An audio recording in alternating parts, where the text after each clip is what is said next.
Continuación de Declaraciones de Adrienne von Speyr sobre sí misma. Segunda parte de Una primera mirada a Adrienne von Speyr, de Hans Urs von Balthasar. Traducido por Juan M. Sara y Ricardo Aldana. Leído por Lorenzo Carrera. Ediciones San Juan. Año de publicación en español 2012.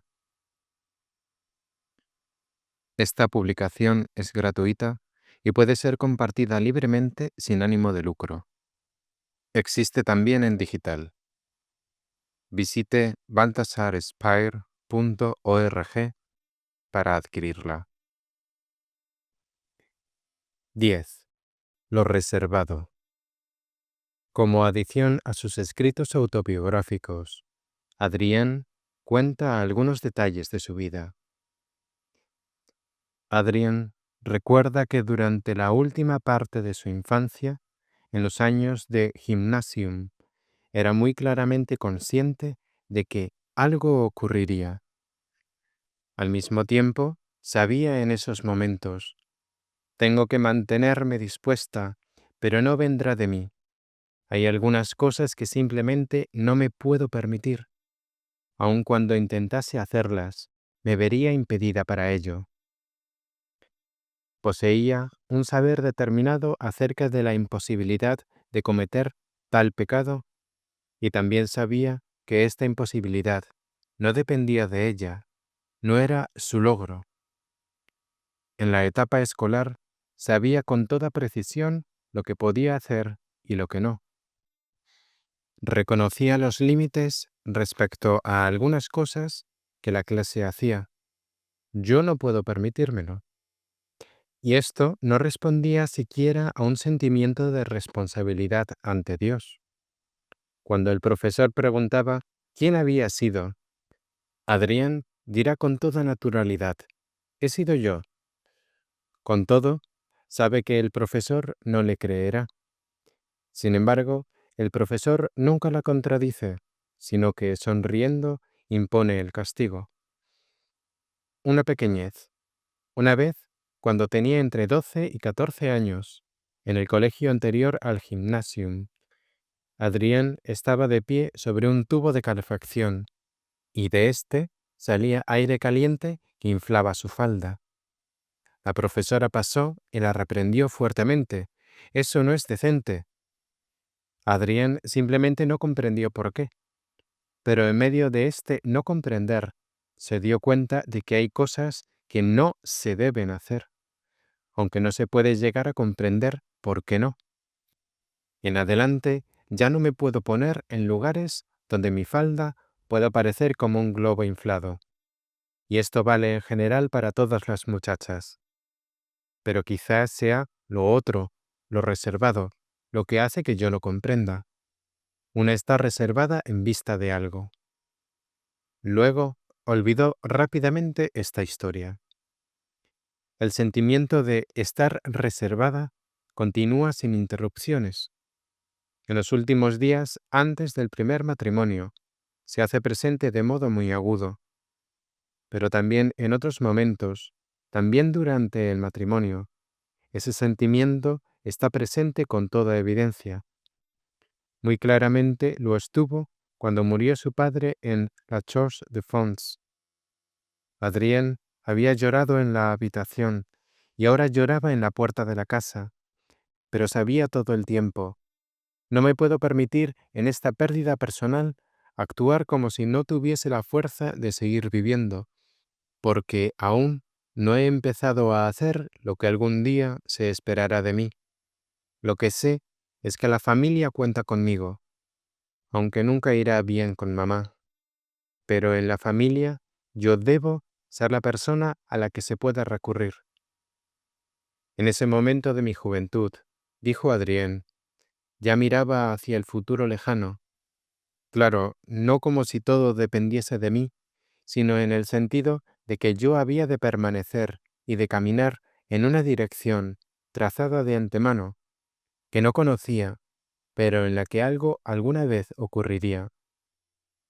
Todo este asunto debe distinguirse claramente de los propósitos que normalmente formulamos de llegar a ser y a hacer algo en la vida. Cuando en la escuela hablábamos de nuestros planes para el futuro y los muchachos me preguntaban, ¿y tú? ¿Y tú? Entonces seguramente yo respondía de modo pomposo, un hospital gigantesco y cosas por el estilo, y al mismo tiempo, en el fondo, sabía que nunca lo pondré en pie, que nunca lo lograré, porque debo hacer lo otro. A pesar de todo, esto no me ha impedido nunca describir mi hospital largo y tendido, mientras que sobre lo otro no podía decir ni una palabra, y no por vergüenza, sino porque todo ese ámbito estaba, sin más, reservado. 11. Una conversación con la quinceañera. Adrienne me explica. Cuando me propongo hacer algo malo, siempre viene una voz de afuera para impedírmelo, y no es precisamente la voz de la conciencia. Ella me cuenta de sus ejercicios de penitencia, se pellizca, se pisa los pies, no toma medicinas cuando está enferma. Hace esto por los pobres, pues no tiene otra cosa para ellos. Me pregunta, ¿tú también tienes miedo? De vez en cuando yo tengo miedo ante la oración. Yo, ¿de qué? Ella, no tengo miedo yo sola, tengo miedo junto con alguien, pero al decirlo así, no es totalmente verdad, porque veo solo una parte del asunto. No tengo miedo de alguien, sino de algo. Él, el otro, ve la totalidad. Yo veo solo un trozo pequeñito. Quizá es porque soy tan miedosa que solo veo una parte pequeña. Yo, hemos de decir sí al miedo. Ella, ¿sabes?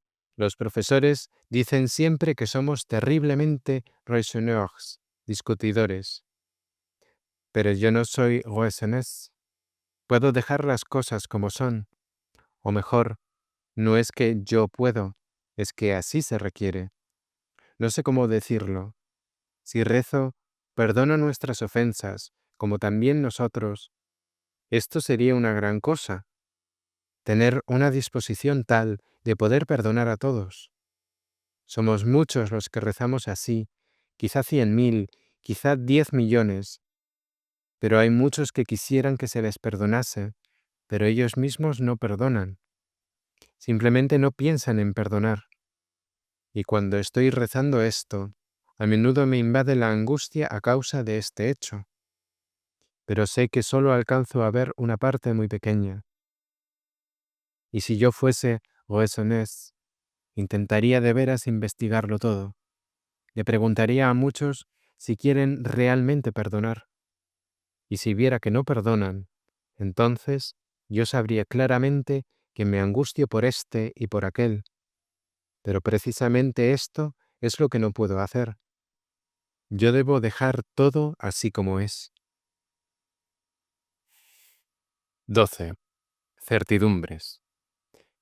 Durante toda mi vida, en especial entre 1920 y 1930, se han dado cosas que no parecían de ningún modo sobrenaturales, pero que estaban contenidas en una certeza para la cual yo no habría podido dar ningún argumento razonable.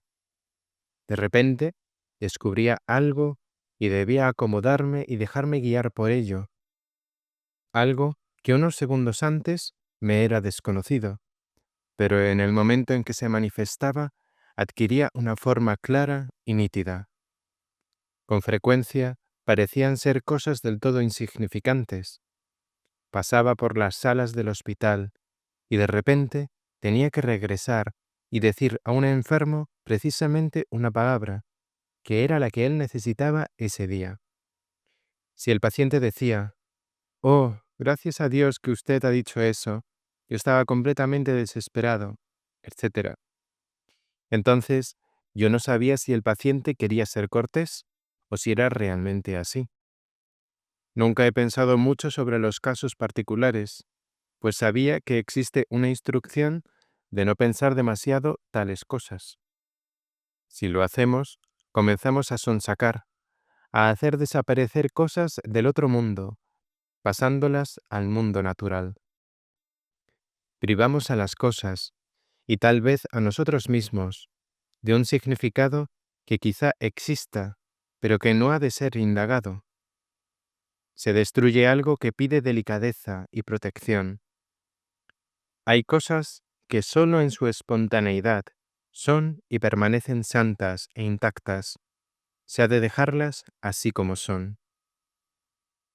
Una vez en mi niñez, en cuarto grado de la escuela, recuerdo que estaba con una niña en un rincón. Yo trataba arrebatadamente de consolarla. Por la tarde, tenía la sensación de que debía consolarla aún más. Sin llamar la atención, me llevé de casa todo lo que podía regalarle, una mochila escolar llena de cosas. No tenía la menor idea de por qué actuaba así, pero yo había prometido a la niña, como es posible hacerlo a esa edad, una abundancia de consolaciones divinas, y para que ella lo creyera, quería llevarle también una abundancia de consolaciones humanas. Después del recreo, me preguntó la maestra por qué había estado en un rincón con la niña de ese modo. Para consolarla, le dije. ¿Por cuál motivo? Yo no lo sabía. ¿Sobre qué han hablado? Sobre el buen Dios. Sí, pero ¿qué es lo que la niña te ha confiado? Nada en particular. De hecho, no me había dicho nada. La profesora. Ah, alors un ange a passé. Ah, entonces un ángel ha pasado. Ella quería decir que probablemente fue una inspiración, que se ha hecho lo que un ángel ha sugerido sin comprender en toda su envergadura cuán justo era. Solo mucho después, cuando trabajaba en el hospital, me vino de nuevo a la mente aquella expresión de la maestra. Dicho sea de paso, más tarde supe que la niña fue abusada por su padre. Lo supe por mi padre, que tuvo que hacer una especie de dictamen pericial para el tribunal. También la profesora lo sabía. Cuando mi padre me lo contó, lo dijo con mucha delicadeza. Ese papá la ha tratado como a su mujer. Yo no entendí bien lo que quería decir. La expresión acerca del ángel se me grabó. Se deja en manos de lo desconocido lo que realmente está sucediendo. En ese tiempo no recordaba que en mi primera juventud había hablado con el ángel custodio. Más tarde comprendí, de un modo que no se puede captar en una fórmula exacta, pero sí con certeza, que el Señor nos da esos consejos. Él, de algún modo, nos indica que aquí y allí se debería prestar una pequeña ayuda. No sería correcto que Él mismo tuviese que revelarse. Quizá la fe no sea lo suficientemente fuerte, o tal vez exista otro tipo de impedimento. Quizá tampoco sería del todo oportuno que el sacerdote acuda con una cita bíblica o la hermana con una imagencita. Aquí es mejor acudir con una pequeña observación a partir de una tarea, de una pequeña misión comprendida en la gran tarea del Señor. Así se lleva a los que sufren algo que realmente procede del Señor, y esto, tal vez, les lleve a comprender que no han sido abandonados por Dios, lo cual puede ser realizado sin pompa y sin hacer una gran historia. Y para mí, esto tampoco resulta algo complicado, algo impresionante. Simplemente está incluido dentro de una cortesía o amabilidad más amplia. Es como un pequeño síntoma de que no se nos deja por completo en santa paz, como alguien que siempre tiene un poco de temperatura y un día se dice, debería dejarme auscultar, finalmente debería conocer la causa de la fiebre. De vez en cuando sucedían en el hospital cosas semejantes. Había, por ejemplo, pacientes que según su aspecto eran enfermos medianamente graves, pero morían en la noche siguiente. Quizás se sabía ya que morirían o no se sabía, pero en todo caso, una debía ir a ellos y prepararlos un poco para Dios, hablar con ellos un poco sobre el buen Dios. Poco después, quedaban sin conciencia o ya no despertaban del sueño, o les sobrevenía un ataque de apoplejía. 13. Las tres grandes gracias de su vida. Le pregunto a Adrienne, durante los ejercicios en Cairns de 1947, cuáles considera que son los más grandes misterios en su vida. Ella responde: primero, el gran misterio de la infancia y la juventud, que siempre de nuevo se me presentara con claridad que estaba reservada para algo. En momentos determinados, la conciencia de que esto era un secreto de Dios para el que tenía que estar preparada, y en relación con esto, un sentimiento muy fuerte de su protección. No sabía cuánto pecado había en torno a mí, solo más tarde lo he sabido. En esto, dos acentos. Primero, el estar reservada corporalmente, y después, la Madre de Dios como compañía, sobre todo luego de la visión. Sabía que entonces ella entregó algo de su misterio, pero no de tal modo que yo debiese seguir escrutándolo. Había en esto una cierta obediencia.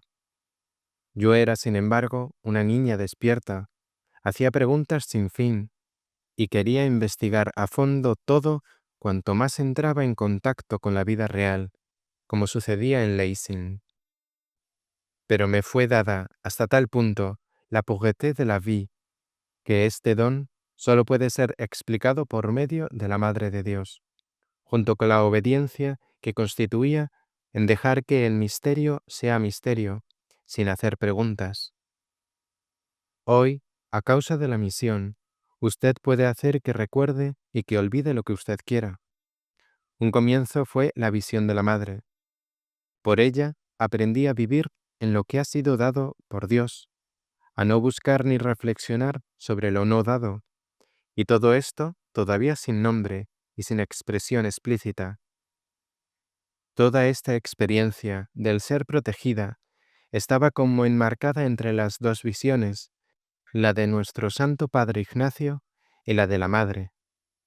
En aquel tiempo también fue impuesta una gran carga de sufrimiento, la cual tenía que ser asumida sin reflexión, y era un ejercicio en vista del tiempo presente.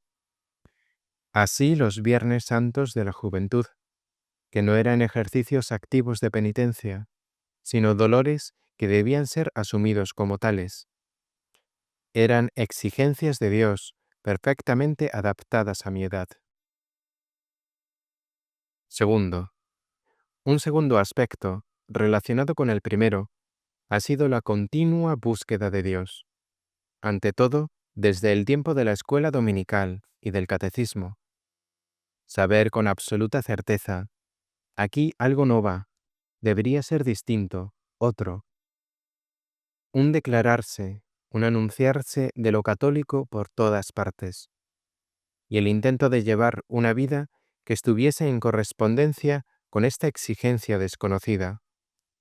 Siempre una búsqueda de Dios. En el mar, en Caslano, contemplación de Dios. Tiempos en los que permanecía conscientemente en una pregunta, en un tema, que clarificaba en mí el lugar, hasta que comprendía algo.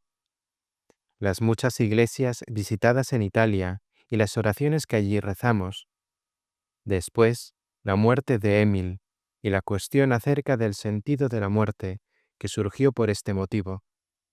Todo quedaba radicado en la única búsqueda de Dios, en el saber angustioso de que es distinto, otro, y siempre de nuevo rechazada por Dios, como si mirase una multitud de problemas desde un punto de vista falso. Esto lo sentía con mucha claridad. Cada vez que pensaba haber hecho algún adelanto, de nuevo era repelida hacia el punto de partida, de donde surgía una nueva pregunta. Todo esto era seguramente una gracia de preparación, porque después puede caminar aún más rápido. En el tiempo intermedio de Lessing, el papel del pastor Cavalieri, el sacerdote católico apóstata, en quien se hizo visible que el pecado más grande es haber conocido a Dios para después olvidarle. Tercero, la conversión y las gracias allí contenidas. El largo camino desde la infancia había sido una preparación y encontró su sentido en la conversión. Había vivido como ante una habitación cerrada, cuyos muebles estaban colocados en el pasillo y mantenidos lo más limpios posible. Y así Dios fue preparando cada cosa para el momento de la entrada, también de la visión, etc. La aparición de nuestro Santo Padre Ignacio y de la Madre en la infancia y la juventud fueron una visión anticipada, una especie de prenda para que no desesperara y perseverara en una suerte de obediencia, esto particularmente junto a la Madre de Dios. El punto saliente en la conversión estaba en lo que usted me dijo: rece el Padre Nuestro entero. Con esto, en realidad, usted me dijo: continuación de Declaraciones de Adrienne von Speyr sobre sí misma. Segunda parte de Una primera mirada a Adrienne von Speyr, de Hans Urs von Balthasar. Traducido por Juan M. Sara y Ricardo Aldana. Leído por Lorenzo Carrera. Ediciones San Juan. Año de publicación en español 2012. Esta publicación es gratuita y puede ser compartida libremente sin ánimo de lucro. Existe también en digital. Visite balthasarspeyr.org para adquirirla. 10. Lo reservado. Como adición a sus escritos autobiográficos, Adrienne cuenta algunos detalles de su vida. Adrienne recuerda que durante la última parte de su infancia, en los años de Gymnasium, era muy claramente consciente de que algo ocurriría. Al mismo tiempo, sabía en esos momentos: tengo que mantenerme dispuesta, pero no vendrá de mí. Hay algunas cosas que simplemente no me puedo permitir. Aun cuando intentase hacerlas, me vería impedida para ello. Poseía un saber determinado acerca de la imposibilidad de cometer tal pecado, y también sabía que esta imposibilidad no dependía de ella, no era su logro. En la etapa escolar, sabía con toda precisión lo que podía hacer y lo que no. Reconocía los límites respecto a algunas cosas que la clase hacía. Yo no puedo permitírmelo. Y esto no respondía siquiera a un sentimiento de responsabilidad ante Dios. Cuando el profesor preguntaba quién había sido, Adrienne dirá con toda naturalidad: he sido yo. Con todo, sabe que el profesor no le creerá. Sin embargo, el profesor nunca la contradice, sino que, sonriendo, impone el castigo. Una pequeñez. Una vez, cuando tenía entre 12 y 14 años, en el colegio anterior al Gymnasium, Adrienne estaba de pie sobre un tubo de calefacción, y de éste salía aire caliente que inflaba su falda. La profesora pasó y la reprendió fuertemente: «Eso no es decente». Adrienne simplemente no comprendió por qué, pero en medio de este no comprender, se dio cuenta de que hay cosas que no se deben hacer, aunque no se puede llegar a comprender por qué no. En adelante ya no me puedo poner en lugares donde mi falda pueda parecer como un globo inflado. Y esto vale en general para todas las muchachas. Pero quizás sea lo otro, lo reservado, lo que hace que yo no comprenda. Una está reservada en vista de algo. Luego olvidó rápidamente esta historia. El sentimiento de estar reservada continúa sin interrupciones. En los últimos días, antes del primer matrimonio, se hace presente de modo muy agudo, pero también en otros momentos, también durante el matrimonio, ese sentimiento está presente con toda evidencia. Muy claramente lo estuvo cuando murió su padre en la Chorche de Fonds. Adrien había llorado en la habitación y ahora lloraba en la puerta de la casa, pero sabía todo el tiempo: no me puedo permitir, en esta pérdida personal, actuar como si no tuviese la fuerza de seguir viviendo, porque aún no he empezado a hacer lo que algún día se esperará de mí. Lo que sé es que la familia cuenta conmigo, aunque nunca irá bien con mamá, pero en la familia yo debo ser la persona a la que se pueda recurrir. En ese momento de mi juventud, dijo Adrien, ya miraba hacia el futuro lejano. Claro, no como si todo dependiese de mí, sino en el sentido de que yo había de permanecer y de caminar en una dirección trazada de antemano, que no conocía, pero en la que algo alguna vez ocurriría. Todo este asunto debe distinguirse claramente de los propósitos que normalmente formulamos de llegar a ser y a hacer algo en la vida. Cuando en la escuela hablábamos de nuestros planes para el futuro y los muchachos me preguntaban, ¿y tú? ¿Y tú? Entonces seguramente yo respondía de modo pomposo, un hospital gigantesco y cosas por el estilo, y al mismo tiempo, en el fondo, sabía que nunca lo pondré en pie, que nunca lo lograré, porque debo hacer lo otro. A pesar de todo, esto no me ha impedido nunca describir mi hospital largo y tendido, mientras que sobre lo otro no podía decir ni una palabra, y no por vergüenza, sino porque todo ese ámbito estaba, sin más, reservado. 11. Una conversación con la quinceañera. Adrien me explica: cuando me propongo hacer algo malo, siempre viene una voz de afuera para impedírmelo, y no es precisamente la voz de la conciencia. Ella me cuenta de sus ejercicios de penitencia, se pellizca, se pisa los pies, no toma medicinas cuando está enferma. Hace esto por los pobres, pues no tiene otra cosa para ellos. Me pregunta, ¿tú también tienes miedo? De vez en cuando yo tengo miedo ante la oración. Yo, ¿de qué? Ella, no tengo miedo yo sola, tengo miedo junto con alguien, pero al decirlo así no es totalmente verdad, porque veo solo una parte del asunto. No tengo miedo de alguien, sino de algo. Él, el otro, ve la totalidad. Yo veo solo un trozo pequeñito. Quizá es porque soy tan miedosa que solo veo una parte pequeña. Yo, hemos de decir sí al miedo. Ella, ¿sabes?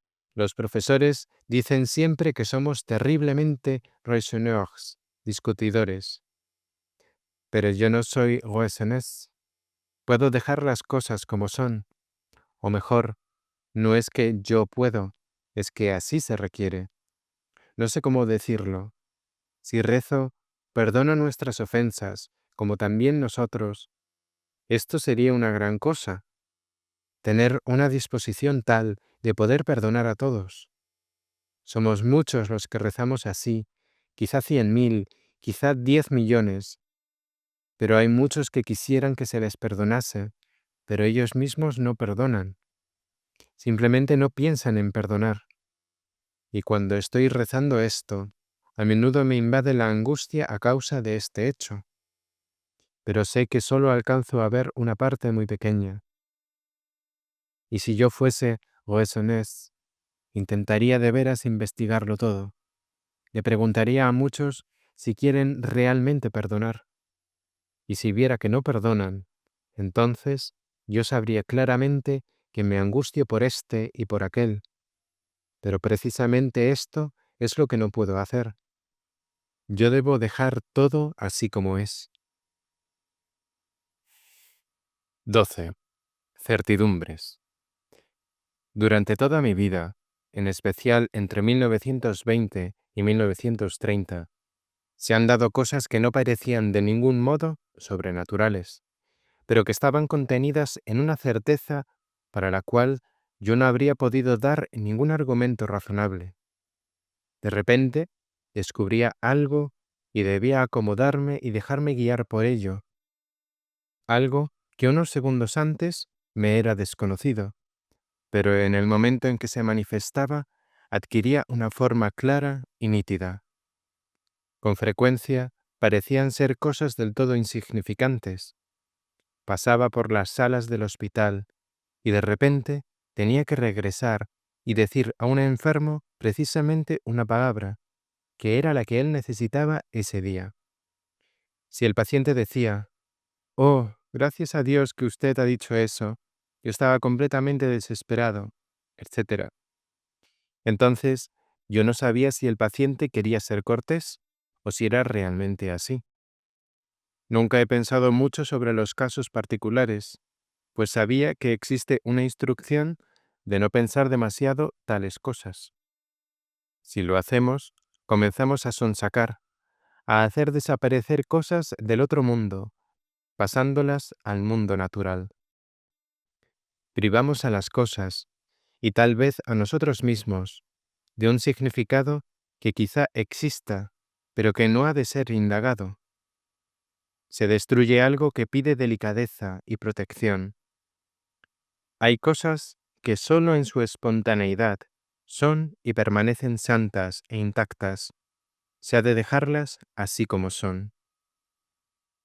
Una vez en mi niñez, en cuarto grado de la escuela, recuerdo que estaba con una niña en un rincón. Yo trataba arrebatadamente de consolarla. Por la tarde, tenía la sensación de que debía consolarla aún más. Sin llamar la atención, me llevé de casa todo lo que podía regalarle, una mochila escolar llena de cosas. No tenía la menor idea de por qué actuaba así, pero yo había prometido a la niña, como es posible hacerlo a esa edad, una abundancia de consolaciones divinas, y para que ella lo creyera, quería llevarle también una abundancia de consolaciones humanas. Después del recreo, me preguntó la maestra por qué había estado en un rincón con la niña de ese modo. Para consolarla, le dije. ¿Por cuál motivo? Yo no lo sabía. ¿Sobre qué han hablado? Sobre el buen Dios. Sí, pero ¿qué es lo que la niña te ha confiado? Nada en particular. De hecho, no me había dicho nada. La profesora. Ah, alors un ange a passé. Ah, entonces un ángel ha pasado. Ella quería decir que probablemente fue una inspiración, que se ha hecho lo que un ángel ha sugerido sin comprender en toda su envergadura cuán justo era. Solo mucho después, cuando trabajaba en el hospital, me vino de nuevo a la mente aquella expresión de la maestra. Dicho sea de paso, más tarde supe que la niña fue abusada por su padre. Lo supe por mi padre, que tuvo que hacer una especie de dictamen pericial para el tribunal. También la profesora lo sabía. Cuando mi padre me lo contó, lo dijo con mucha delicadeza. Ese papá la ha tratado como a su mujer. Yo no entendí bien lo que quería decir. La expresión acerca del ángel se me grabó. Se deja en manos de lo desconocido lo que realmente está sucediendo. En ese tiempo no recordaba que en mi primera juventud había hablado con el ángel custodio. Más tarde comprendí, de un modo que no se puede captar en una fórmula exacta, pero sí con certeza, que el Señor nos da esos consejos. Él, de algún modo, nos indica que aquí y allí se debería prestar una pequeña ayuda. No sería correcto que Él mismo tuviese que revelarse. Quizá la fe no sea lo suficientemente fuerte, o tal vez exista otro tipo de impedimento. Quizá tampoco sería del todo oportuno que el sacerdote acuda con una cita bíblica o la hermana con una imagencita. Aquí es mejor acudir con una pequeña observación a partir de una tarea, de una pequeña misión comprendida en la gran tarea del Señor. Así se lleva a los que sufren algo que realmente procede del Señor, y esto, tal vez, les lleve a comprender que no han sido abandonados por Dios, lo cual puede ser realizado sin pompa y sin hacer una gran historia. Y para mí, esto tampoco resulta algo complicado, algo impresionante. Simplemente está incluido dentro de una cortesía o amabilidad más amplia. Es como un pequeño síntoma de que no se nos deja por completo en santa paz, como alguien que siempre tiene un poco de temperatura y un día se dice, debería dejarme auscultar, finalmente debería conocer la causa de la fiebre. De vez en cuando sucedían en el hospital cosas semejantes. Había, por ejemplo, pacientes que según su aspecto eran enfermos medianamente graves, pero morían en la noche siguiente. Quizás se sabía ya que morirían o no se sabía, pero en todo caso, una debía ir a ellos y prepararlos un poco para Dios, hablar con ellos un poco sobre el buen Dios. Poco después, quedaban sin conciencia o ya no despertaban del sueño, o les sobrevenía un ataque de apoplejía. 13. Las tres grandes gracias de su vida. Le pregunto a Adrienne, durante los ejercicios en Cairns de 1947, cuáles considera que son los más grandes misterios en su vida. Ella responde, primero, el gran misterio de la infancia y la juventud, que siempre de nuevo se me presentara con claridad que estaba reservada para algo. En momentos determinados, la conciencia de que esto era un secreto de Dios para el que tenía que estar preparada, y en relación con esto, un sentimiento muy fuerte de su protección. No sabía cuánto pecado había en torno a mí, solo más tarde lo he sabido.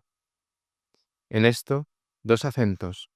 Primero, el estar reservada corporalmente y después, la Madre de Dios como compañía, sobre todo luego de la visión. Sabía que entonces ella entregó algo de su misterio, pero no de tal modo que yo debiese seguir escrutándolo. Había en esto una cierta obediencia. Yo era, sin embargo, una niña despierta, hacía preguntas sin fin y quería investigar a fondo todo cuanto más entraba en contacto con la vida real, como sucedía en Lessing. Pero me fue dada, hasta tal punto, la pureté de la vie, que este don solo puede ser explicado por medio de la Madre de Dios, junto con la obediencia que constituía en dejar que el misterio sea misterio, sin hacer preguntas. Hoy, a causa de la misión, usted puede hacer que recuerde y que olvide lo que usted quiera. Un comienzo fue la visión de la Madre. Por ella aprendí a vivir en lo que ha sido dado por Dios, a no buscar ni reflexionar sobre lo no dado, y todo esto todavía sin nombre y sin expresión explícita. Toda esta experiencia del ser protegida estaba como enmarcada entre las dos visiones, la de nuestro Santo Padre Ignacio y la de la Madre. En aquel tiempo también fue impuesta una gran carga de sufrimiento, la cual tenía que ser asumida sin reflexión, y era un ejercicio en vista del tiempo presente. Así los Viernes Santos de la juventud, que no eran ejercicios activos de penitencia, sino dolores que debían ser asumidos como tales. Eran exigencias de Dios perfectamente adaptadas a mi edad. Segundo, un segundo aspecto, relacionado con el primero, ha sido la continua búsqueda de Dios. Ante todo, desde el tiempo de la escuela dominical y del catecismo. Saber con absoluta certeza, aquí algo no va, debería ser distinto, otro, un declararse, un anunciarse de lo católico por todas partes, y el intento de llevar una vida que estuviese en correspondencia con esta exigencia desconocida, siempre una búsqueda de Dios. En el mar, en Caslano, contemplación de Dios. Tiempos en los que permanecía conscientemente en una pregunta, en un tema, que clarificaba en mí el lugar hasta que comprendía algo. Las muchas iglesias visitadas en Italia y las oraciones que allí rezamos. Después, la muerte de Emil y la cuestión acerca del sentido de la muerte que surgió por este motivo. Todo quedaba radicado en la única búsqueda de Dios, en el saber angustioso de que es distinto, otro, y siempre de nuevo rechazada por Dios, como si mirase una multitud de problemas desde un punto de vista falso. Esto lo sentía con mucha claridad. Cada vez que pensaba haber hecho algún adelanto, de nuevo era repelida hacia el punto de partida, de donde surgía una nueva pregunta. Todo esto era seguramente una gracia de preparación, porque después pude caminar aún más rápido. En el tiempo intermedio de Lessing, el papel del pastor Cavalieri, el sacerdote católico apóstata, en quien se hizo visible que el pecado más grande es haber conocido a Dios para después olvidarle. Tercero, la conversión y las gracias allí contenidas. El largo camino desde la infancia había sido una preparación y encontró su sentido en la conversión. Había vivido como ante una habitación cerrada, cuyos muebles estaban colocados en el pasillo y mantenidos lo más limpios posible. Y así Dios fue preparando cada cosa para el momento de la entrada, también de la visión, etc.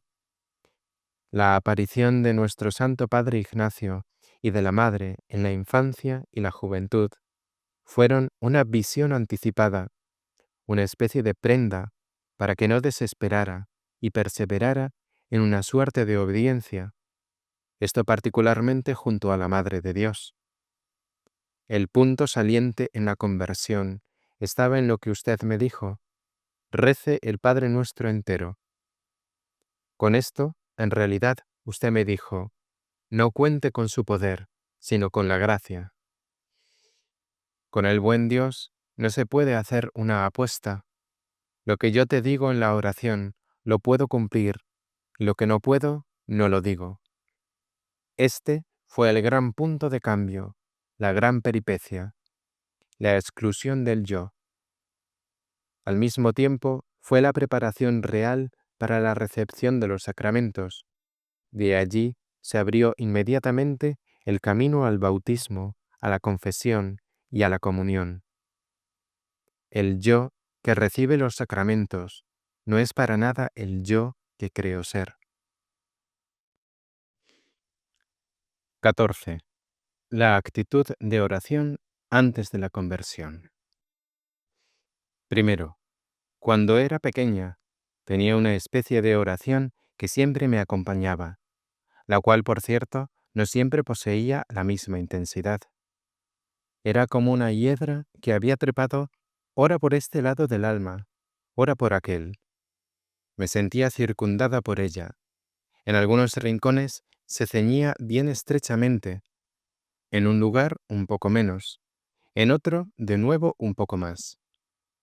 Unas veces consistía en pensar en el buen Dios, otras en un pobre, otras en una intención, en una alegría o en una tristeza, pero siempre dentro de la oración. No era un estado de ánimo, sino un acompañamiento. Las fórmulas de oración que se recitaban, las protestantes, decididamente me molestaban. En momentos importantes, pero muy raramente, mi padre rezaba con nosotros una oración infantil. Yo no entendía ni una palabra. También me molestaba lo que se rezaba con nosotros en la escuela dominical.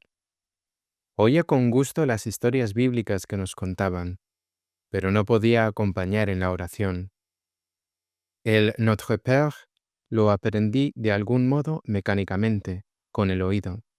Nunca entendía, por ejemplo, lo que significaba chaussure. La pequeña Adrienne escuchaba chaussure en lugar de chaussure. La bendición protestante tradicional de la mesa, y bendice lo que tú nos has regalado, es algo que entendí solo a los 20 años. Y porque no entendía nada, intentaba rezar realmente después, al final de la tarde, cuando las luces ya se habían apagado. Tampoco sucedía nada cuando intentaba repetir las oraciones de los adultos. Lo que sí iba bien era una especie de contemplación. Por ejemplo, repetía las palabras Padre Nuestro, y me imaginaba al Padre, el cielo y los ángeles, el trono desde el que Dios ve todo lo que pasa en la tierra. Luego intentaba ver con él a todos los hombres, a los negros en particular. Los negros jugaban un papel muy importante. Me imaginaba la nube del buen Dios bajando sobre la tierra, y tenía un poco de miedo de estar justo en ese lugar y de que la nube me aplastara. No podía imaginarme al niño Jesús, pero sí a Jesús como amigo de los niños. Esto siguió así hasta que tuve unos 8 o 10 años. Después, me venía más la idea de la tierra elevándose hacia el cielo. La abuela había muerto, y yo pensaba que como ella, todos los demás que mueren llevarían un pedacito de la tierra al cielo, porque nunca me pude imaginar que cielo y tierra fuesen dos mundos, tenían que ser uno. Segundo, durante el matrimonio con Emil. Los días anteriores a la celebración del matrimonio tuvo lugar quizá la última tormenta de oración anterior a la conversión.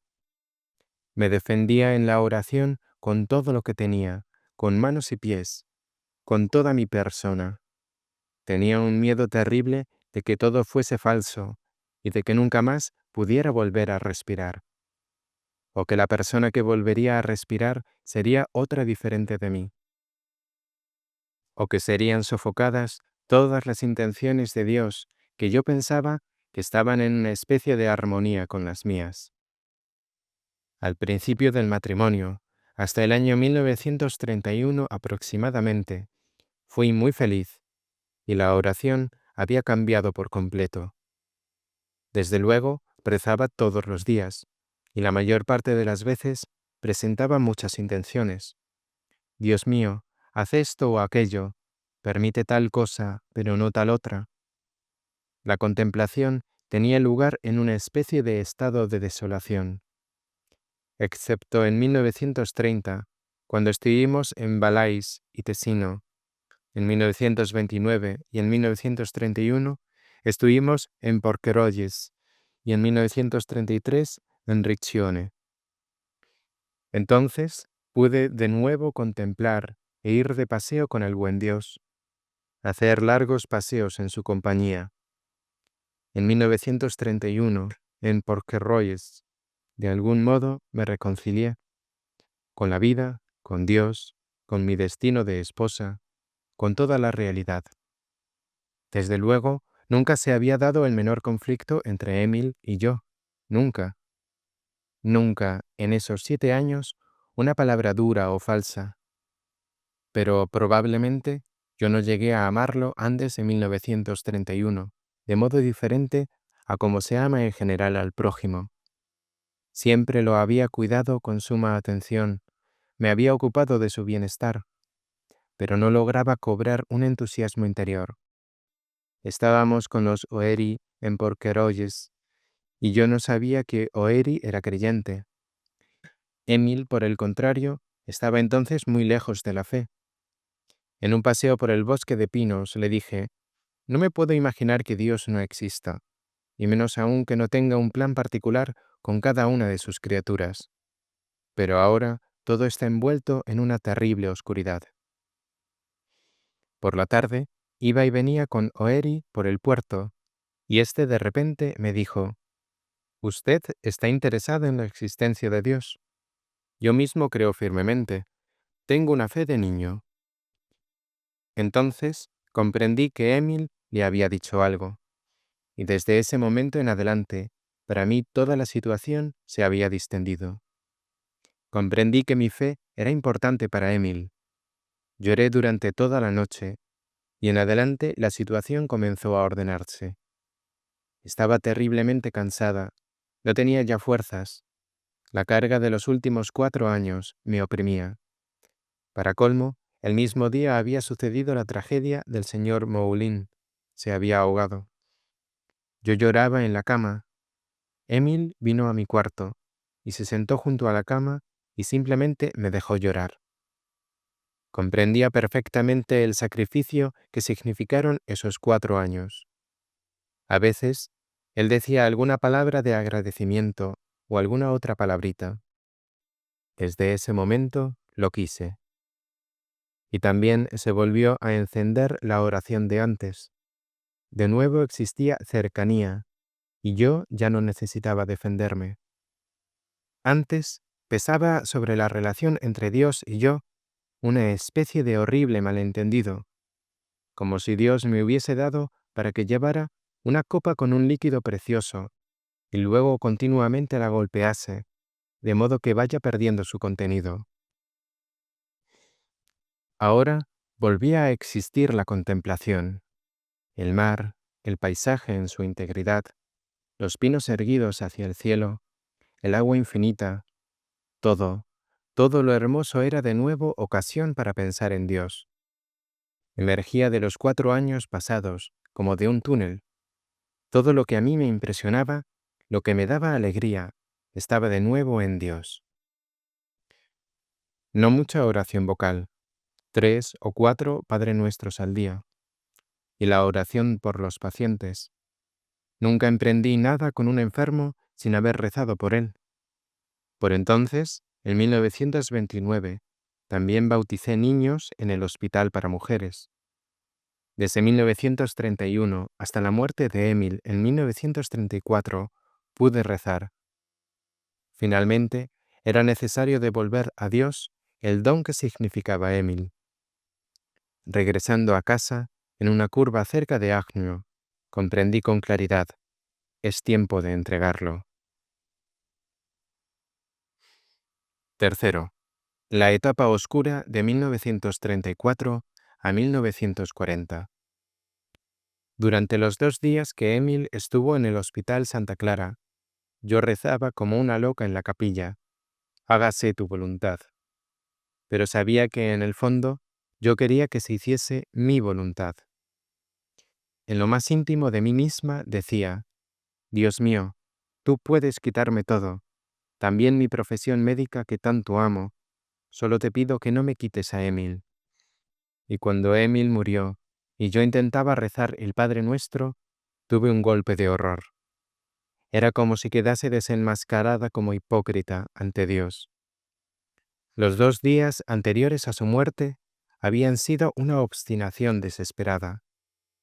Después ya no hubo obstinación, sino simplemente el reconocimiento de mi incapacidad para ser totalmente fiel a Dios. Un completo desaliento de poder decir sí en toda su profundidad. Lo que entonces me faltaba por completo era la confianza de que Dios puede redondear nuestra incapacidad con su gracia. Yo simplemente no lo sabía. Tenía una sensación demasiado fuerte de que tenía que producir el sí total a partir de mis propias fuerzas. A lo largo de todos esos años, recé vocalmente varias veces por día, pero todas las oraciones me reconducían, como por sí mismas, al Padre Nuestro. Y allí la cosa se interrumpía. Además, me ocupé de un modo fuertemente intelectual de la cuestión de la fe. Estaba como poseída por la necesidad de llegar a la fe verdadera y de recibirla. Pensaba que la fe verdadera era la católica y que cuando yo viviese en esa fe, también mi relación con Dios volvería a estar bien. Por otra parte, el restablecimiento de mi relación con Dios Parecía ser el presupuesto para llegar a esa fe. Aquí estaba la dificultad, y yo esperaba un acontecimiento exterior que pusiese las cosas en marcha. Había que dar un salto, y con solo lo intelectual, este salto no podía ser realizado. También sabía que había un servicio particular, una misión. En estos años yo debía vivir con la conciencia de la misión, pero sin la experiencia de la misión. La contemplación ahora ya no procedía tan fácil e ingenuamente como antes. Tenía que darme un empujón para entrar, y el modo en que casi siempre sucedía era que yo pensaba en Dios, le expresaba mi amor y mi disponibilidad para el servicio.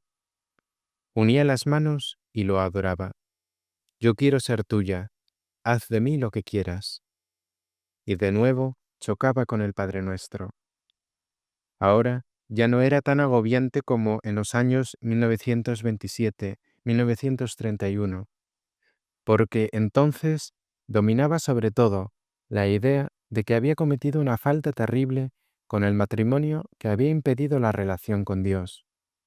Ya no era así, sino que ahora existía un cierto malentendido en torno a las palabras «hágase tu voluntad», que algún día se aclararía. Una vez hablé con el párroco M sobre esta dificultad. Él opinaba simplemente que debía rezar de otro modo. Por cierto, yo no le pude explicar adecuadamente mi problema.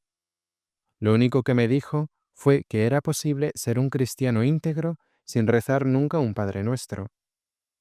Esto no era una solución. En otra ocasión, pregunté por teléfono al párroco de tal sitio si podía hablar con él. Dijo que no hacía falta, pues el asunto podía resolverse telefónicamente. Después fui al párroco H, pero no me dio la mínima oportunidad para presentar mi pregunta.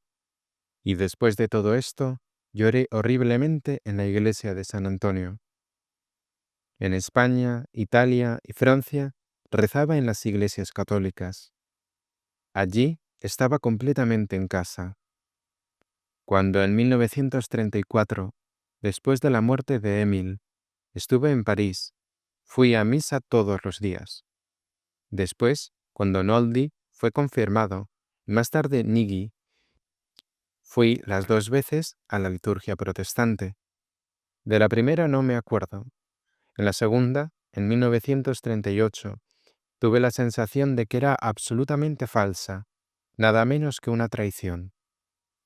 Aún en vida de Émile, los dos pensábamos seriamente en hacernos católicos. Desde 1931, él creía en Dios y en una redención.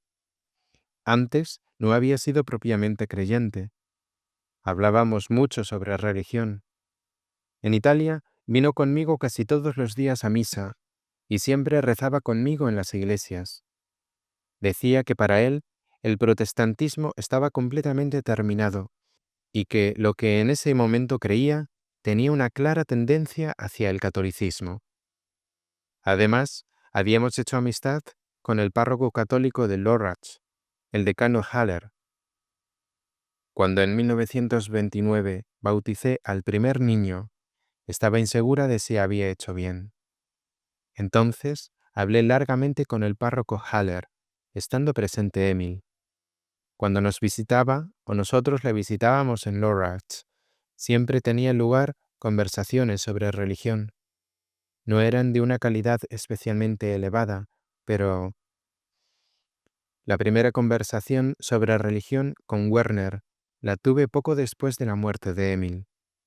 Werner pensaba que yo no era creyente y por eso le daba mucha pena. Le expliqué de algún modo que casi no podía rezar. Con esto quería decir que la muerte de Emil había sacudido mi relación con Dios. Algunas semanas más tarde, le dije que probablemente me habría entendido mal. Yo creía ciertamente en Dios, pero no sabía dónde estaba. También le dije que estaba sin una confesión religiosa, pero pensaba que inevitablemente la cosa terminaría en el catolicismo. Este diálogo tuvo lugar antes de casarnos. Él me dio la esencia del catolicismo, de Karl Adam, para que lo leyese. En los años 1934-1940, llegué a saber con certeza, esta es la única solución. Pero la ocasión concreta nunca se presentaba, y fracasaba todo intento de hablar con un sacerdote. En la primavera de 1940, tuvo la conversación con Hans Urs. Le digo que quisiera hacerme católica. Me pregunta inmediatamente por mi oración. Le explico mi dificultad con el Padre Nuestro. Casi quería pedirle que lo rezáramos juntos, pero gracias a que él quitó de mí toda traba paralizante, pude rezarlo por la tarde, de rodillas, junto a mi cama. 15. Adrian ante las faltas de los hombres. A algunos hombres se los percibe casi exclusivamente como si fueran funciones de sus propias faltas. Si tuviéramos que caracterizarlos con una frase, lo primero que nos vendría en mente sería el defecto evidente. Ellos se presentan así. Entonces nos invade un cierto temor, pues se puso en evidencia que hemos descuidado acercarnos a ellos en el amor. Generalmente, cuando se trata de faltas talmente manifestadas, no están en juego en absoluto los pecados graves. Por tanto, es bien posible comenzar a buscar otro acceso, comenzar a construirnos otra imagen de este hombre. Y cuando la hemos encontrado, la falta se integra y ya es mucho menos ofensiva que antes.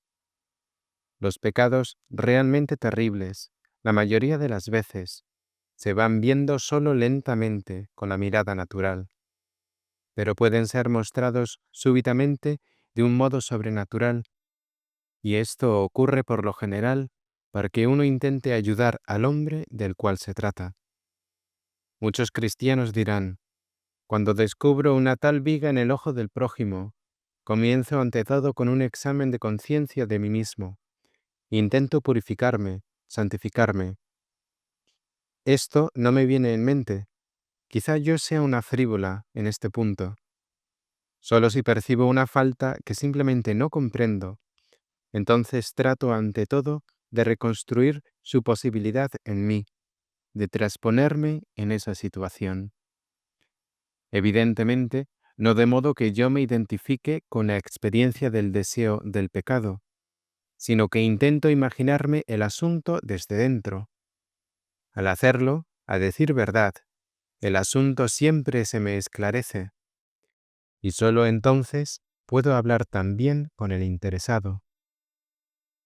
Se miente con frecuencia, por ejemplo, las mujeres que te explican por qué han abortado. Después existe un malestar bien determinado ante estas exposiciones teñidas, simuladas. Pero por lo general, mis motivos atenuantes del pecado son mucho más amplios que los de la gente, si bien encuentran su punto de contacto en un lugar bien diverso del que ellos sospechan.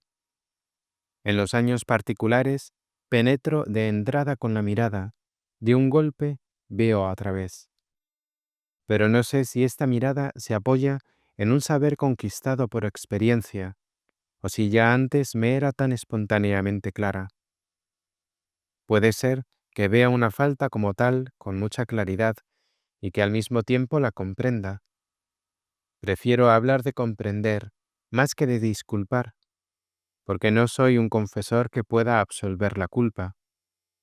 La mentira conserva su carácter aborrecible, pero el mentiroso no es ya un extraño por su pecado. Veo bien por qué ha mentido, qué difícil habría sido para él no mentir, qué poco armado está para la lucha por la verdad. Pero no por esto digo que en su lugar yo también habría hecho lo mismo. Quizá, de nuevo, esto es parte de mi superficialidad. Sinceramente, yo proyecto sobre mí solo lo que no comprendo. De otro modo, quedo fuera del juego. Propiamente, Solo hay una cosa que no entiendo: la crueldad. Puedo percibirla, pero no puedo comprenderla realmente. Es verdad que en todo pecado existe una especie de crueldad contra Dios, pero normalmente esta no es pensada como tal. La crueldad planeada es lo que no entiendo. También en la crueldad hay una especie de proyección sobre mí, pero es involuntaria. La crueldad me ataca, me persigue, no me suelta durante días.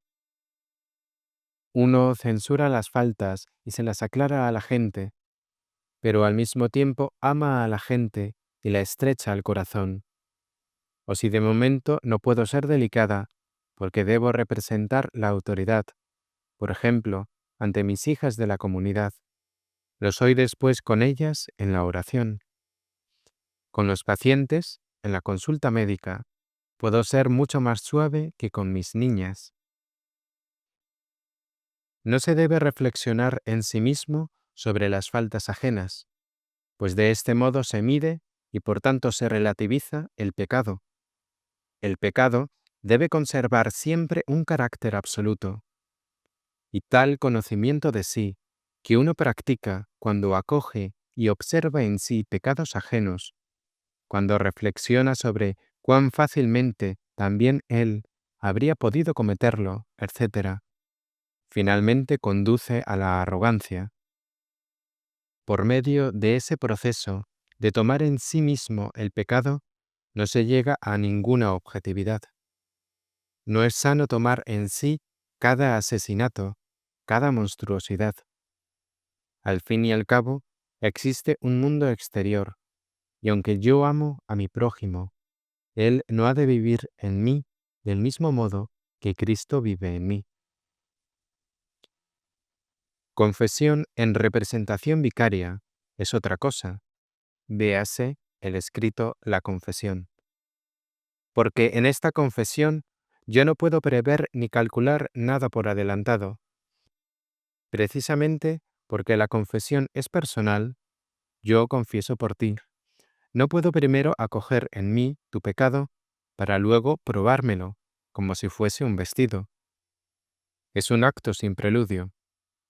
Sería igualmente falso como si después de una confesión, y sabiendo que tendré que confesarme de nuevo en 3 semanas, yo comenzara a observarme a mí misma día tras día para constatar hasta qué punto estoy todavía limpia y cuándo y cómo el polvo comienza a pegarse y a acumularse en mí, hasta que, después de 3 semanas, la medida esté colmada. En este punto, Teresita ha visto algo muy justo cuando dice que ella desearía ser una penitente y ser tenida por tal, que no le gustaría tener que hacer una confesión general a la hora de la entrada en el Carmelo, para que el confesor no vea que ella no ha caído. Esta especie de anonimato es totalmente justo. Es realmente una forma auténtica de confesión en representación de otros. Tampoco se distingue bien si ella ha caído una vez o cientos de veces. Cuando Francisco dice que él podría haber cometido todos los pecados, esto es también completamente cristiano. No posee ninguna huella de fariseísmo. Solo si uno comenzase a analizar esto más de cerca, encontraría pecados que no están en uno, que no están de ningún modo en el campo de mis posibilidades. ¿Acaso yo podría atribuirme algún pecado de homosexualidad masculina? ¿O si odio hacer deporte, no puedo tomar sobre mí como propio un pecado de engaño o trampa cometido por futbolistas? Solo puedo tomar pecado sobre mí en el conjunto de los pecados de los sentidos y de los pecados de soberbia. Si estoy en el agujero, todas las perspectivas pueden estar desplazadas, pero precisamente allí todo es configurado por el Señor, también mi mirada, también mi inclinación hacia este o a aquel pecado. 16. Adrián y la confesión. El cura de Ars me parece bellísimo. Él está precisamente en el punto crucial entre pecado y salvación, entre el primer y el segundo Adán, entre cruz y resurrección. Lo veo situado en ese punto como si estuviera sobre un volcán. A uno como nuestro Santo Padre Ignacio, Dios sabe cómo lo amo, lo encuentro grandioso, esa inteligencia, esa humildad, pero el cura de Ars se coloca precisamente en el lugar en el que yo también quisiera estar, en el único lugar en el que yo también tendría con gusto el ministerio sacerdotal. Su punto es el lugar de la vida espiritual, la mirada en la confesión, el actuar de la confesión, esa luz plena que cae precisamente entre la acusación de los pecados y la absolución. Cada vez que me confieso, lo siento físicamente, como un golpe, como un shock. Hay algunas emociones que se pueden soportar, pero ser absuelto, ya solo el ver cómo ese momento se acerca, es apenas soportable. Claro, a causa de mis pecados, pero estos, es lícito hablar así, no me interesan especialmente. Lo increíble del hecho es que uno puede llevar consigo, puede ayudar a cargar, y que todo lo que el otro, cualquiera que sea, haya hecho, entra en este acto de colaboración. Si yo confieso que no he amado, siempre creo que estoy mintiendo, y no por cierto porque yo hubiera amado. La mentira reside en que en ese momento no estoy afectada por mi falta de amor. ¿Cómo podría expresar esto para que sea verdad? Propiamente, yo debería confesar así. Dios no ha sido amado. Dios no ha sido adorado con devoción. Mi prójimo, nuestro prójimo, no ha recibido el amor que le corresponde. Lo espantoso es que Dios no ha sido amado, no que yo no he amado.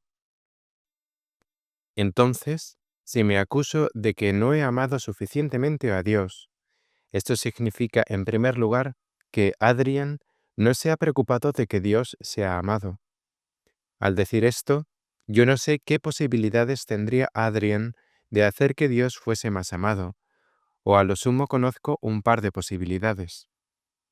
Más bien, lo tremendo es que Adrián esté en medio del no amor y confiese este no amor con una voz que le es propia y en un momento prescrito, y que, a pesar de esto, esta confesión podría ser hecha por otros centenares de miles en el mismo momento, con las mismas palabras, así que todos podrían sentir por su acusación que cada creyente es corresponsable de todos los creyentes.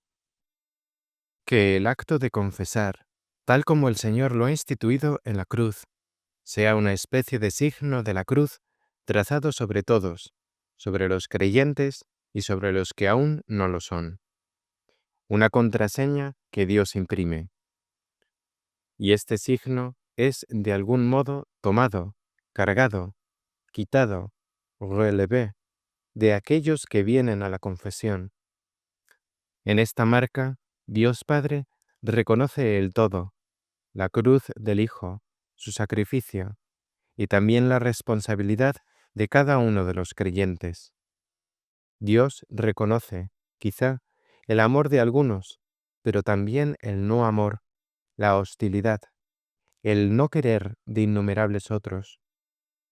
Y gracias a esto, Dios reconoce la pieza que falta.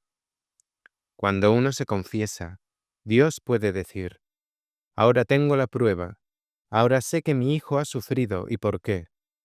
Ahora sé que he creado el mundo y por qué y qué es la verdad del Dios uno y trino en el cielo. Si yo voy a lo del cura de Ars y me confieso con él, hay en esto, evidentemente, un opus operatum. Pero lo grandioso consiste en que yo voy y le digo algo, y él responde que habría esperado una pieza completamente distinta, en el nombre de Dios, en el nombre del Hijo de la Cruz. en el nombre del Padre abandonado por el Hijo. Y Él conoce el grado de pureza y de verdad de mi acusación y de la actitud total de mi alma. Él cala con su mirada en mi no verdad, en mi tibieza, en mi hacerlo a medias, y por eso puede poner de inmediato el dedo en la pieza que yo había escondido. Y aquí está lo que conmueve al mismo Dios en el cielo. Es la enorme emoción del Señor cuando ve venir a la pecadora con el frasco de ungüento, o a la mujer junto al pozo de Jacob, o incluso a Natanael. Siempre se trata del momento en el cual lo pecaminoso se abre, se rompe y es asumido en la luz. Esto es lo explosivo en el cristianismo y en el centro de ese acontecimiento que sitúa el cura de Ars. 17. Actitud de confesión de Adrien. Habla en obediencia. Primero, su donación en la confesión. Lo más característico de las confesiones de Adrien es que su voluntad de donación es casi siempre asumida y superada por el acto de acogimiento de Dios mismo. La donación comienza antes de la confesión propiamente dicha y puede partir de ella misma, si percibe que ha perdido algo de su frescura original y necesita purificación. O puede corresponder a una exigencia de Dios, que desea una confesión y una donación totales. Quizá todavía no sea evidente qué es lo que se le exige, pero en todo caso es necesaria una donación total como punto de partida. Ahora bien, durante la confesión misma, Adrien experimenta con mucha frecuencia que su donación, en la acusación, de repente se transforma en un ser tomada por Dios.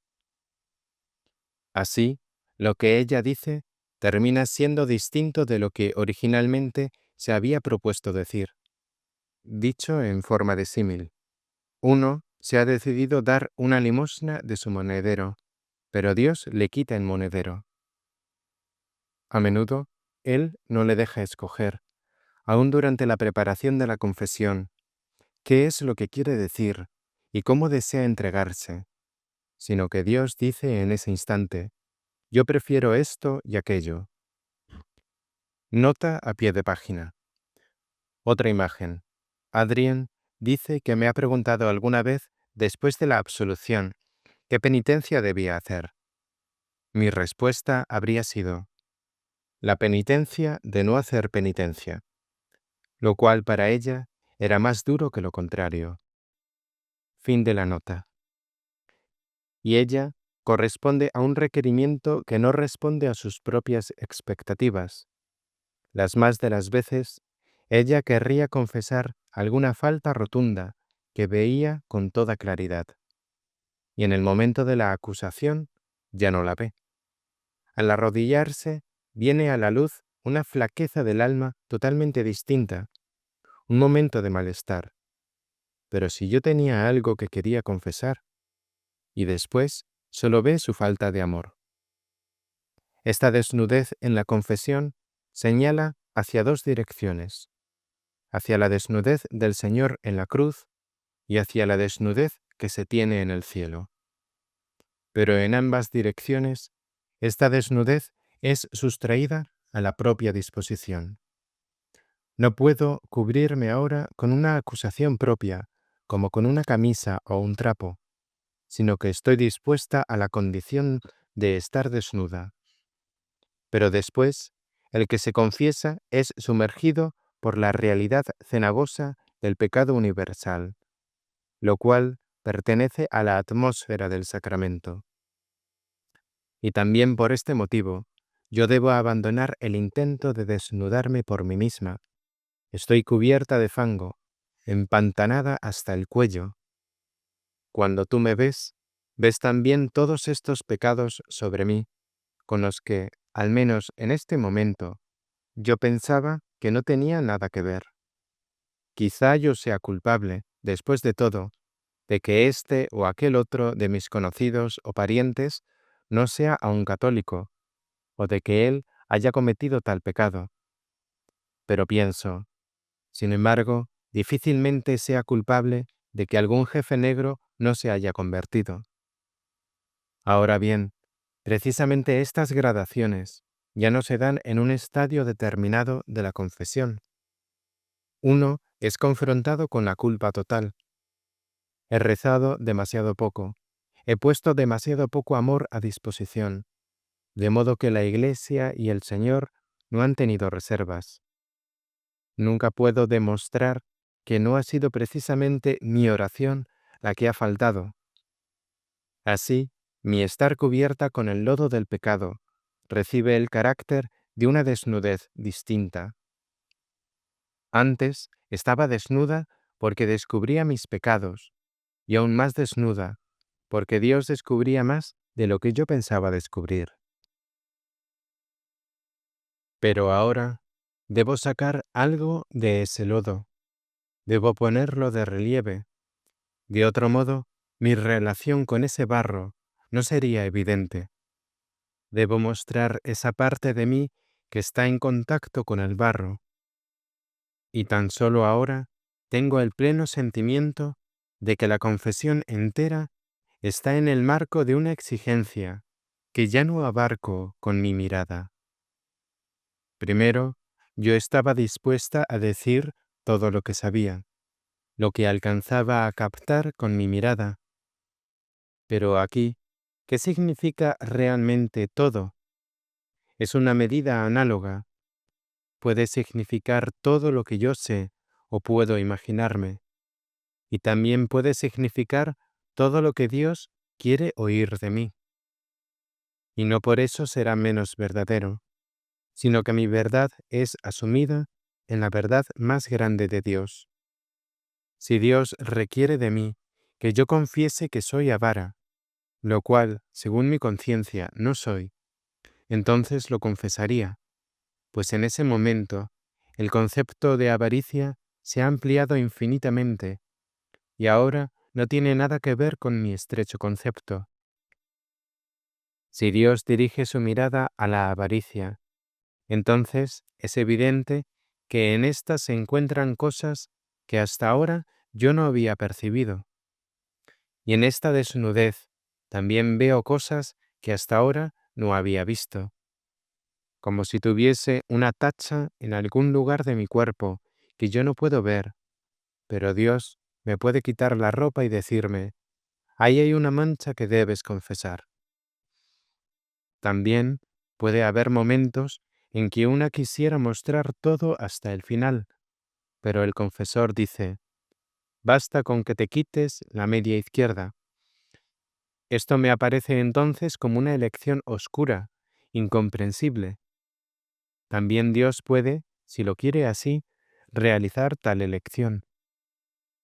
Más tarde, tal vez veamos la justeza de tal decisión. Pero es bueno que durante la confesión no tengamos el control en mano, que ya no sepamos bien dónde tenemos la cabeza. Debemos hacer la experiencia de que no podemos configurarlo todo por nosotros mismos, que precisamente la confesión es el lugar en el que somos formados de manera resoluta, y que en todo esto puede llegar a haber una inversión de las expectativas. Y después, justo esta inversión puede parecernos correcta y evidente. Sí, en la confesión existe el punto en que uno está junto con el Hijo, crucificado ante el Padre. Evidentemente, el penitente no lo sabe y no necesita imaginárselo. Sin embargo, objetivamente esto es verdad. Y si ahora el Hijo lleva el pecado del mundo, no lo lleva tal como Él lo ve, sino tal y como el Padre, que ha sido ofendido por el pecado, lo ve. Y el Hijo no quiere saber mejor que el Padre cómo el Padre es tocado por el pecado. La desnudez del Hijo en la cruz significa, también para Él, estar en el interior de una verdad no adaptada, sin compromiso alguno. La confesión hace el camino de regreso hasta Adán, que antes de la caída vivía en una desnudez y en una verdad que después perdió por el pecado. Adán, en su desnudez, estaba adaptado o armonizado con la verdad, pero tanto el Hijo en la cruz como el pecador en la confesión carecen de esta adaptación, de modo que hay en la confesión un momento en el que uno ya no sabe cómo proceder, ya no puede moverse por sí mismo. La confesión es semejante a una conversación imprevisible. A pesar de esto, se requiere una preparación. De otro modo, Dios no podría afinarnos, no podría reorientarnos en el curso de la confesión. Y Dios ayuda a que nos preparemos. Quiere nuestra donación o el intento de una donación, porque esta es la condición previa para el acogimiento. Y aquí siempre debo añadir que no me he preparado suficientemente bien. Sin embargo, también existe un cierto pasivo ser preparado, que se mueve paralelo o aparece junto a la preparación activa. La confesión es un sacramento inagotable, tiene muchos más aspectos de los que sospechamos. No alcanza toda una vida para entenderlo. Segundo, transposición de la actitud de confesión a la vida cotidiana. La actitud de confesión es el intento de corresponder a la exigencia de Dios en la confesión de los pecados. Pero esto no termina aquí. Por medio de la absolución se pone en mis manos algo nuevo, una ampliación de mi tarea, que consiste antes que nada en que yo persevere en la actitud de confesión, que permanezca en la misma disponibilidad y que esta disponibilidad se deje formar, guiar y comunicar por la exhortación del sacerdote. Supongamos que me encuentro en el camino del progreso. Hace 7 semanas tenía que confesar 7 mentiras. Hace 5 semanas, 5. Hace 3, 3. Esto debería significar, si en este caso existe un progreso, que siento más arrepentimiento por las 3 mentiras actuales que por las 7 del pasado. El arrepentimiento debe actuar con la disminución del pecado, debe ir tomando cada vez más posesión de lo más hondo del alma. En la confesión misma no podemos percibir muy bien este aspecto, pero debería ser legible en la vida cotidiana. Por un lado, me acuerdo de haber confesado, pero también sé en parte que debo pasar a otros la gracia de la confesión, no como si fuera una gracia estática, cerrada, sino darla en el interior de la apertura que la confesión misma ha comunicado. Por eso, cuando doy esta gracia a otros, yo misma me debo dar a ellos, puesto que se trata de un don de la confesión. Este don debe seguir siendo donado, en una actitud creada por el don mismo. Debo, por tanto, estar en la disponibilidad de permanecer tan abierto como si hubiese de confesar mis pecados. Y es oportuno añadir que el motivo por el que permanezco así ya no es el pecado, sino en realidad la confesión misma como don y experiencia. El permanecer abierto en la vida cotidiana es algo muy delicado. En la confesión, el confesor asume un papel oficial. Lo hace en nombre de la Iglesia, que en cada confesión tiene una participación eminente. En la vida cotidiana, la Iglesia se presenta con más fuerza que el confesor. Por la recepción del sacramento eclesial, he contraído frente a la Iglesia, por así decirlo, una nueva obligación en la vida, que ha sido transmitida mediante el ministerio y su eficacia. Pero el sacerdote no es solo ministerio, es al mismo tiempo persona. Y si la Iglesia está completamente presente en el ministerio sacerdotal, esto no ocurre sin la persona del sacerdote. Cuando el Hijo en la cruz ejerce el oficio de Redentor, lo hace con toda su persona, y el sacerdote, a su vez, para este pecador en el confesionario, es Padre Confesor. Más aún, se ha hecho sacerdote para asumir la responsabilidad justamente por este pecador que se acerca a él. Por más que la relación entre confesor y penitente sea totalmente oficial y eclesial, no por eso carece de un aspecto personal, cuya acción se despliega igualmente en la vida cotidiana posterior a la confesión. Y ciertamente, en la vida cotidiana posterior, el ministerio se retira, es como retomado dentro de la Iglesia, y la Iglesia aparece ahora más acentuadamente como comunidad, en el prójimo. Una confesión nunca está cerrada en sí misma, aunque el secreto de confesión podría sugerir una tal clausura del evento de acusación y absolución. Pero esto no es así en absoluto. Para que el secreto siga siendo válido, el fruto debe pertenecer a todos. No ante todo por medio de una satisfacción. Esta es sólo una pequeña obligación periférica, una exigencia mínima pensada para minimalistas. Pero se debe entender que esto es lo menos que se debe hacer ante una gracia tan grande. Así como el acto sexual entre marido y mujer, que naturalmente es y permanece un secreto, debe seguir un fruto, una concepción y un nacimiento. Así, del mismo modo, ha de surgir un fruto evidente del secreto de confesión, que ha de ser tan poco divulgado como lo es el acto sexual. Seríamos usurpadores si quisiéramos vivir como católicos, sin que se nos note esta gracia.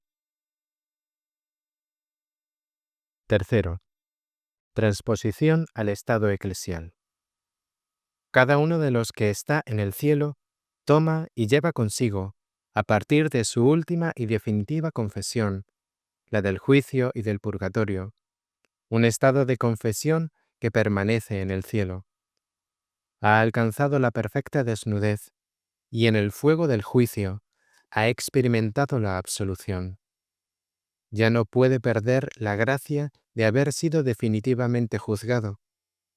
En la exigencia del juicio divino, él ha sido trabajado por Dios largo y tendido, hasta que todo quedó a la vista. Y el fruto de este acontecimiento no queda limitado al cielo. Existen gracias que desde esta actitud de confesión de los santos en el cielo vuelven a prodigarse en la tierra, gracias que nosotros, pecadores, no notamos solo porque no estamos aún en la perfecta pureza. Sin embargo, algo de esta gracia empieza a actuar allí donde nosotros, en la tierra, asumimos pecados de otros en nuestra propia penitencia. Pues una tal asunción sería demasiado para un hombre en la tierra si no tuviese la ayuda de los habitantes del cielo. Solo el Señor ha llevado su cruz en total soledad. Quien sigue al Señor en el portar la cruz, porta en la comunión de los santos del cielo. 18. Adrián y los santos. Los santos han adquirido significado para mí desde el momento en que los he visto. No sé cómo habría podido acercarme a ellos de otra manera. Los santos no tenían ningún papel en mi cuestionamiento de niña y de joven, es decir, que Dios es otro, que es distinto de cómo los protestantes se lo representan. Pues si se oye el nombre de algún santo, casi nunca faltaba una observación desfavorable. Los católicos no se atreven a dirigirse directamente a Dios. Interponen entre Dios y ellos a ciertos hombres que divinizan y declaran santos, que creen capaces de una tarea que no les corresponde. Lo hacen para no tener que mirar a Dios directo a los ojos. Y yo no puedo decir que esta objeción, que escuchaba de continuo, me resultase especialmente embarazosa. Simplemente no despertaba en mí ninguna pregunta. Solo cuando tuve a la Madre de Dios, cuando la había visto y la veneré, la amé y comprendí su papel, también los santos se me hicieron cercanos. Recuerdo muy bien que usted me dijo que la Madre de Dios juega siempre un papel especial en una conversión. En ese momento se me hizo claro por primera vez que usted tiene una relación con la Madre y que es católico quien tiene una relación con ella. Antes yo veía en ella más una parte de lo que un católico ha de creer, de lo que él ha de tragarse, sin hacer de esto un problema particular, pero sin tener tampoco que acogerlo en lo más íntimo de su ser. Pero cuando yo vi en usted la relación con la Madre, y que esa relación era realmente viva, se me planteó seriamente, por primera vez, la pregunta sobre los demás santos. Pero tanto respecto de la Madre como de los santos, me parece como si la pregunta se hubiera vuelto candente solo después de que ya existía la respuesta, es decir, que fue percibida en otro hombre. La relación consiste sin duda en una especie de mirada reverente. Tenía la impresión de que algunos santos hacen resaltar a otros. Quizá la Teresita hace posible que la gran Teresa se me haga más cercana. La pequeña, desde el inicio, era evidente para mí. Esta carencia no conlleva que en ella debiera pasar por alto, sin más ni más, ciertas carencias, o que no me enerve de vez en cuando. Pero, en fin, hay en ella una bondad increíble. Y este bien acoge bajo su manto protector lo otro, eso que encuentro menos fenomenal, y de este modo todo corre, fluye, se complementa. Esto vale en referencia a un santo individual, pero también puede jugar un papel especial en la relación entre distintos santos. Uno me permite digerir a otro. Puedo decirme de modo puramente intelectual: sin la gran Teresa no existiría el Carmelo. Por tanto, ella es un presupuesto para la pequeña Teresa. Algo de la santidad de la pequeña está fundado en la grande. Tampoco sé cuál es mi misión en esto.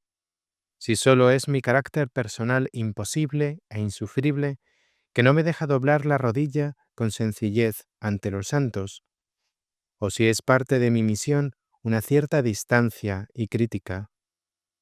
Con frecuencia es muy difícil distinguir entre misión y carácter. Cuando los santos reflejan en mis ojos realmente la santidad de Dios, entonces estoy plenamente dispuesta a venerarlos. Pero con algunos santos me pasa lo mismo que, por ejemplo, con un gran erudito. El tipo que ha descubierto un determinado vacilo me infunde un respeto enorme. Espero con impaciencia la conferencia que dará sobre su descubrimiento. Me alegro muchísimo de ello, pero por nada del mundo quisiera vivir con él.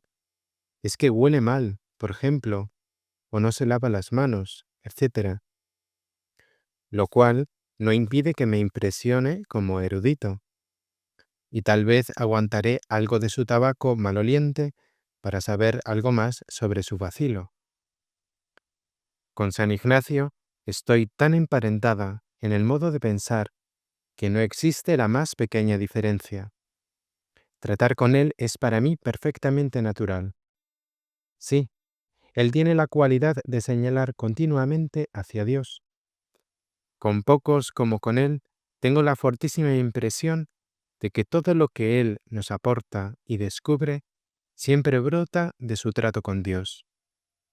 A mis ojos, él es el menos fariseo de todos los santos.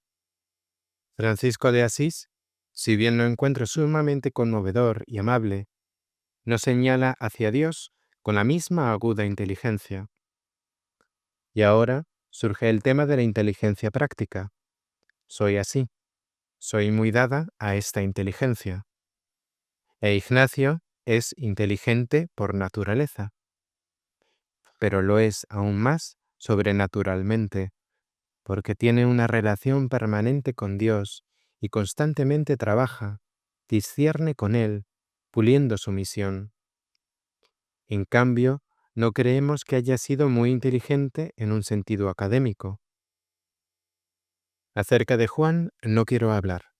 Usted sabe suficientemente lo que pienso de él.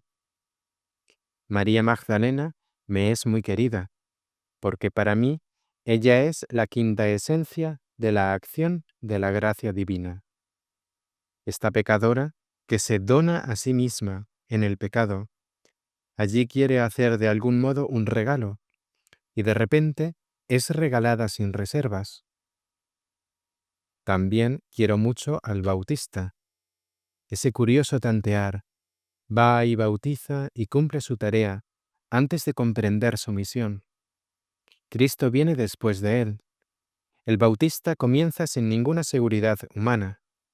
Apuesta todo a la única carta de lo divino, de lo sobrenatural. También admiro mucho a Catalina de Siena, su valentía para escribir tan directamente a todo el mundo. Yo no me hubiera atrevido. Increpar a los papas de ese modo. Imagine usted que yo hoy me sentara al escritorio y escribiese al Papa lo que pensase de él y lo que él debiera hacer de otro modo, y a los obispos y demás autoridades. También sabe que tengo una passion secrète por el cura de Ars. Sobre los padres de la Iglesia, creo que vivieron en la gloria. Les fue dada toda la fe en una unidad, y ellos podían dar el salto a esa fe con toda su existencia. Pero ahora quiero decir algo atrevido. De algún modo me siento muy emparentada con los padres de la Iglesia, pues se me lanza todo entera en las verdades fundamentales, y he de nadar en esas verdades. Esto sucede en la tarea de hacer todos esos comentarios, como les llaman. Es como si siempre tuviese que vivir la plenitud del Evangelio que justamente estoy comentando. De algún modo, se trata de algo muy primitivo, contar simplemente lo que de esa plenitud se entiende y se vive. ¿No es así? Otros que escriben comentarios y cosas parecidas deben estudiar durante años, enfrascarse, cotejar y tener en cuenta lo que cada cual ha dicho. En nuestro caso, eso significa un poco de amor, un poco de obediencia, una gotita de fe, y ahora a decir lo que se te presenta. Es gracioso, y se tiene la sensación de que la experiencia es práctica, que lo que se dice es experimentado, con el espíritu o con el cuerpo, con la fe, la esperanza y la caridad. Uno paga con su propia persona. Todo lo que se dice siempre está en relación con lo que se ha recibido y vivido como don, con lo que uno está dispuesto a jugarse la vida. Es siempre algo personal. Así resulta una curiosa mezcla de subjetivo y objetivo. Todo lo que digo como respuesta a una tarea me es entregado y sugerido de un modo objetivo, pero no obstante, esto debe ser acogido y hecho propio de modo subjetivo. Y luego, de repente, allí tenemos un pequeño fruto. También está Isabel de Turingia, a la que amo mucho. Primero a causa de su amor por los pobres, su capacidad de encontrar al Señor en los pobres donde quiera sea, y el que ella no se deje rebuter, asustar por nada, por muy repugnante que sea. Y esa abnegación, esa renuncia de sí. Tengo también la sensación de que el sacerdote que la atendía no le llegaba ni siquiera a los dedos de los pies. Pero ella deja hacer. El trato que él le otorga, a ella le da igual, no le interesa. En esto me recuerda mucho a San Ignacio. Ella ya no existe, solo existe el reino de Dios, la gloria de Dios, y ella anuncia este reino lo mejor que puede. Es completamente effacée, velada, desaparece. No cuenta en absoluto con que aún existe, con la pretensión de algún miramiento u homenaje, y nunca mira para atrás. Amo sobre todo esto en ella. Nunca reflexiona sobre sí misma, por ejemplo, sobre cómo le iba antes y cómo le va ahora. Amo mucho a Hildegarda, ante todo por su energía, su imperturbabilidad, su capacidad. También es muy bonito cómo pone toda su capacidad al servicio de Dios y cómo Dios otorga un carácter de santidad a este poder humano. Ella no tiene dos vidas, sino una sola. Es todo lo contrario a esas personas que trazan una línea divisoria entre sus ocupaciones profesionales y su piedad. Hildegarda conoce lo que Dios le da, pero ella también le da toda su capacidad. Y esto es lo que encuentro muy, muy hermoso. No cree que Dios necesite oraciones complicadas ni devociones especiales. Por otra parte, tampoco que su capacidad sea una propiedad personal. Existe un tomar y un dar natural, simple. No atribuye ninguna importancia especial a su propia capacidad. Sabe lo que puede, y esto es para ella algo completamente natural. Y Dios lo bendice. Supongo que se perfecciona en su profesión tanto como puede, pero siempre en relación con la gracia sobrenatural que se le concede. Y en Hildegarda sucede como en San Ignacio y en Isabel. Ante sus propios ojos no posee la mínima importancia. Don Bosco es otro santo que se olvida de sí en el servicio. También veo cómo lo primero que él quiere es ayudar a la gente más imposible, y cómo por medio de la necesidad humana conoce siempre mejor la necesidad del Señor. Estuve desnudo y me vestisteis. Siempre parece ser la necesidad exterior visible la que lo introduce en los misterios de la necesidad interior. Luis Gonzaga y Stanislao de Kotska pertenecen a mis preferidos. Han conservado hasta el final la pureza y el espíritu infantil en la pureza. Pertenecen a esos santos a los que yo consulto con gusto, con los que me gusta hablar. Ellos tienen mucho en común con los angelitos volteretas, Purselengel. Nota a pie de página. Sobre estos ángeles, véase el diario. En Obras Póstumas, tomo 8, número 644, 701, 885 y otros. Son ángeles niños, alegres, traviesos, divertidos, juguetones, libres de toda mala preocupación mundana. Manifiestan el lado infinitamente feliz y humorístico de Dios y de la creación. Fin de la nota. Se dice de Luis que no soportaba escuchar una alusión grosera. Más correctamente, habría que decir que él, más tarde, puede pasarla completamente por alto. Luis deja lo impuro detrás de sí y de nuevo está ante Dios y en su tarea con la misma pureza de siempre.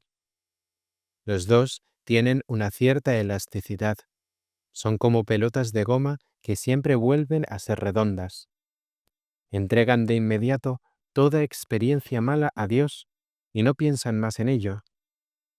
Tienen la capacidad de permanecer tal como Dios los quiere, de no persistir en las dificultades más tiempo del que es absolutamente necesario. Ellos pueden regenerarse. Algo me ha atraído mucho en Catalina Labouré. Cuando escuchó que la Madre de Dios estaba allí y que tenía que ir con ella, no hizo de esto ninguna cosa especial. Para mí, Catalina pertenece a esos santos que alguna vez han experimentado algo que sigue actuando de modo permanente. pero sin que esto les mueva en lo más mínimo a atribuirse la menor importancia. Posee una especie de olfato para la obediencia perfecta, y su entorno no fue fácil. Para ella, no es más admirable que la Madre de Dios la llame repentinamente que si alguna hermana le dijera que fuera a la capilla. La diferencia con Bernadette está en que ella ya posee una experiencia del convento y sabe algunas cosas sobre la mística. Lo hermoso en Catalina es que deja que ocurra sobre sí misma lo que ha de ocurrir, sin tratar de concordarlo con su saber. Con estos tres últimos, yo habría ido al colegio con mucho gusto, para compartir con ellos la despreocupación de su ser niños. 19. Adrien, los santos y la tarea. En mi infancia, los santos no me causaron ninguna impresión. San Ignacio estaba muy presente, pero no me atrevo a decir que él me haya impresionado como santo. Él, es verdad, ha despertado en mí una pregunta, me ha llamado la atención sobre Dios. Más tarde, llegué a pensar, es fácil para los católicos, tienen un santo particular para cada necesidad al que pueden invocar. Yo le rezo todavía hoy a San Antonio cuando he perdido algo, y siempre me ayuda si le prometo suficiente dinero para sus pobres. Pero, probablemente gracias a Ignacio, ya entonces se hizo claro para mí que los santos invocados siempre remiten a Dios. Entonces, yo pensaba, se trata de un sistema práctico, tal vez muy razonable,